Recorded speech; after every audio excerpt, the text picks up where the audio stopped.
अपना गुण खोजिए, क्या आता है आपको ऐसा जिससे लोग खिंचे चले आते हैं आपके पास। उसको लोगों के लिए करना बंद कर दो, इनके लिए करना प्रारंभ कर दो। मैं कितने भक्तों के प्रमाण दे सकता हूं जिन्होंने अपने गुण से इनको रिझा के प्राप्त किया। कृष्णदास नाम के एक सखा थे श्रीनाथ जी के। इसी कलिकाल में आगरा गए थे सब्जी मंडी में कुछ सब्जियां लेने के लिए, तभी बहुत सुंदर स्वर सुनाई दिया। तो कृष्णदास जी का ऐसा स्वरूप था, वो कुछ भी अच्छा देखते थे तो उनको लगता था हमारे ठाकुर जी को ये वस्तु मिले।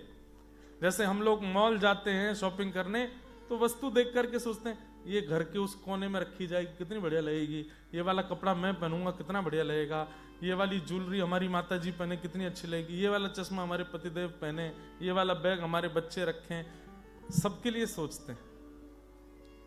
पर कई वैष्णव भक्त ऐसे होते हैं, वो हर वस्तु में ये सोचते हैं कि ये हमारे ठाकुर जी के लिए कितनी बढ़िया होगी। ये अब जैसे हम न्यूजीलैंड में आज घूमने गए थे, तो कई सारे पहाड़ पर्वत और वहां की स्थिति देख करके ऐसा लग रहा था कि हनुमान जी, मैं तपस्या करके हनुमान जी को प्रकट कर लूं, हनुमान जी के वरदान मांगो, तो मैं कह दूं जैसे संजीवनी उखाड़ के ले गए थे लंका, ऐसे ये क्षेत्र उखाड़ के ले चलो वृंदावन।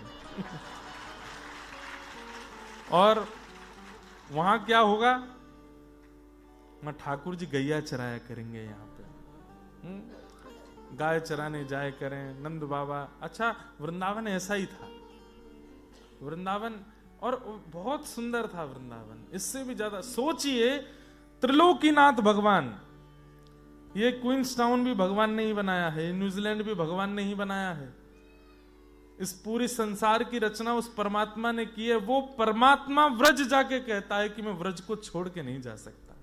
सोचो वृंदावन कितना सुंदर है। तो कृष्णदास जी आगरा गए, आगरा में एक बहुत सुंदर स्वर सुनाई दिया, तो सोचने लगे आहा कितना मीठा कोई गा रहा है, हे नाथ मैं इस गायन करने वाले को उठा करके आपके पास ले चलूं गिरिराज जी, ताकि आपकी राग सेवा हो सके।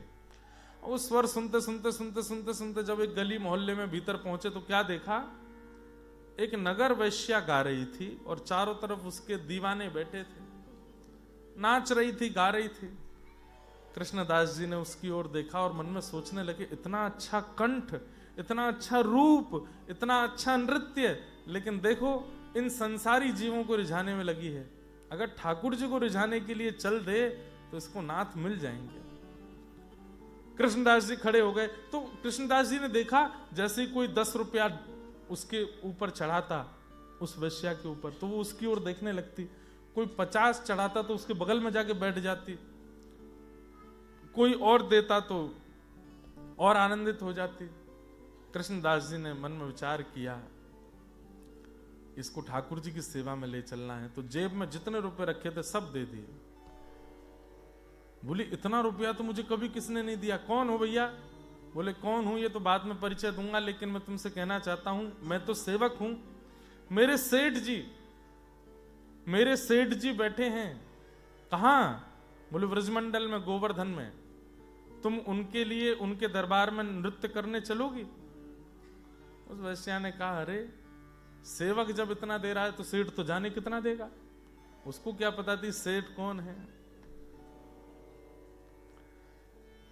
सज धज के श्रृंगार करके गोवर्धन पहुंची।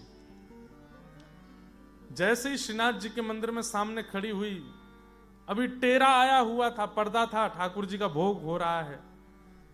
कृष्णदास जी से पूछते कहां है सेठ जी? बोले यही है, बस अभी रुको, तुम तैयारी रखो, जैसी दर्शन मिले कुछ गाना, नृत्य करके दिखाना। उसको लगा कोई व्यक्ति होगा, कोई सेठ होगा, मोटे पेट वाला, विचित्र से अदा में बैठा होगा, पैसा लुटाएगा, पान खा रखा होगा।